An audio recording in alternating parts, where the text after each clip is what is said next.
When you say to yourself, hey, I want to be a millionaire, what exactly do you mean by this? See, what some people actually mean by this is that they want to have a house or a car that's worth about $1 million or more. Translated, this means that you actually want to spend $1 million. Not that you want to be a millionaire with your bank balance being over $1 million or more, which is essentially the opposite of being a millionaire. If we take a look at the definition of wealth, it's the abundance of valuable possessions or money. To simplify things, on this video, we focus on the definition of wealth that states that wealth is the abundance of money. This makes it important to understand that wealth is the financial assets that haven't been converted into stuff that you see. So it's what you still have in your bank account, in your savings account, or as investments, the financial assets all combined. With that understanding in mind, in this video, I will discuss the soft skills that you must develop in order to become rich and stay rich, starting with the skill of keeping money. Getting money and keeping money are two different skills. I've already talked about getting money in this video, which is also linked in the description, and you can watch it once you've finished watching this video. Keeping money requires the opposite skills when compared to getting money. It requires humility.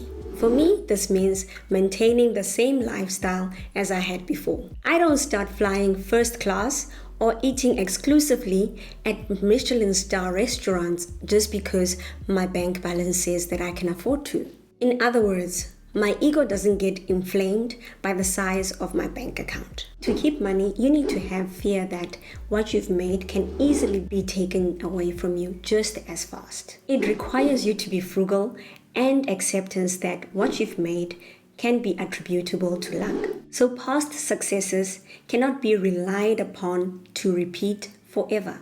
My past successes on the stock exchange is a good example of this.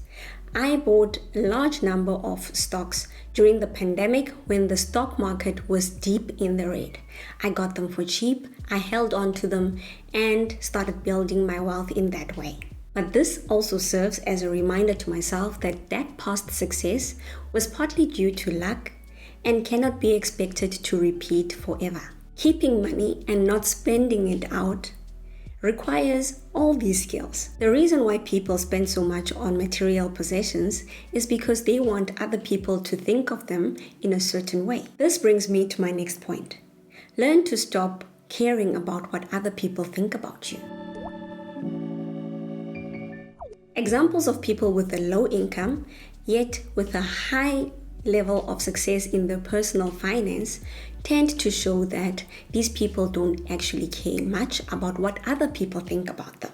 The moment you stop caring about what other people think about you, that's when you realize just how much you can save by not buying all these things that people close to you actually care about. It could be the latest iPhone, a new electric car, or any other material possession. Because once you spend that money, you no longer possess money. You now just have a lot of stuff. We all know that the world is constantly changing. We are also constantly changing, and thus should make room to accept the sunken costs that we've incurred in our lives and in our careers. Sunk costs are costs or efforts that have already been spent and cannot be recovered. These sunk costs make us anchor our current decisions on past efforts that can no longer be recovered nor repaid.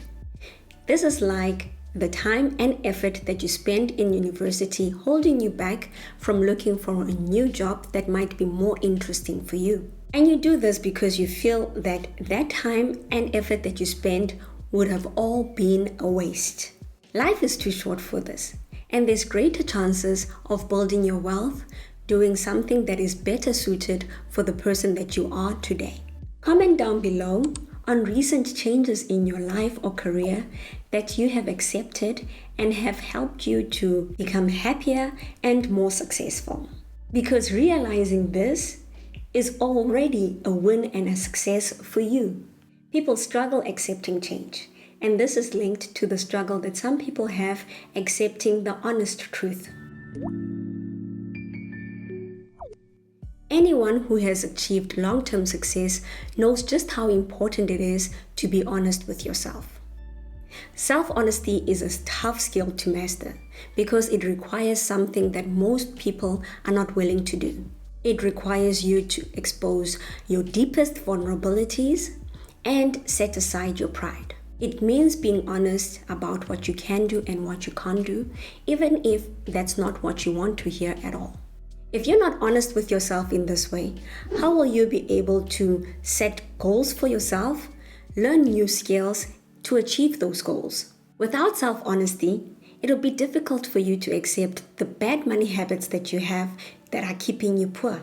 If you are honest enough with yourself to acknowledge the bad money habits that you have that are keeping you poor, watch this video to discover what these bad habits are so that you can take action to change these habits. I've also placed a link to the video in the description below. To constantly build good habits, you need to build systems of resistance.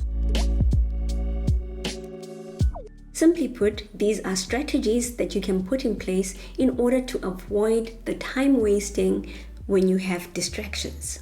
Time is the most important resource that we have. By building systems that help to avoid wasting time on distractions, the wealthiest people in the world have lived productive lives, and so can you. If you find any of the information that I'm sharing on this video to be useful to you, please like the video and subscribe to my channel below. Once you build these systems, you will realize that it's important to organize your life.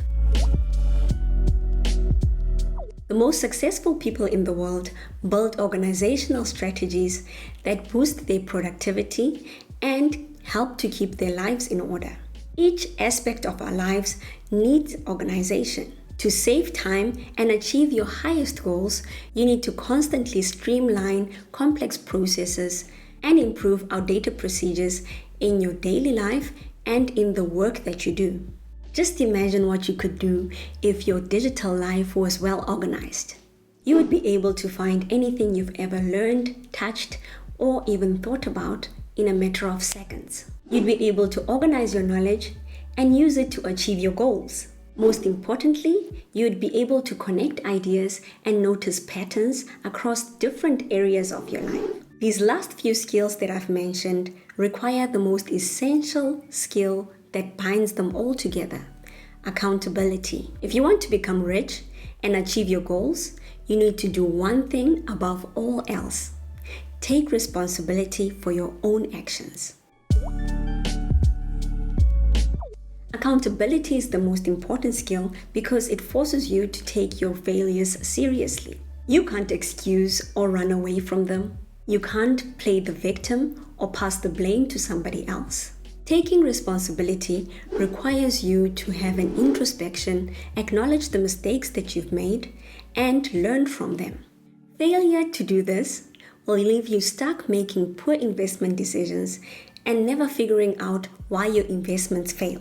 Worst of all, you will never learn the part that you can play to make your journey out of poverty and start building your wealth. Nearly 12% of the US population live in poverty. That's about 38 million people in one of the richest nations of the world living in poverty. This number could be much lower if these skills were the only thing that were missing between being poor and being rich. So then, why is it so hard to escape poverty? Find out by watching this video next. I'll see you on this next video, which I've also linked in the description below.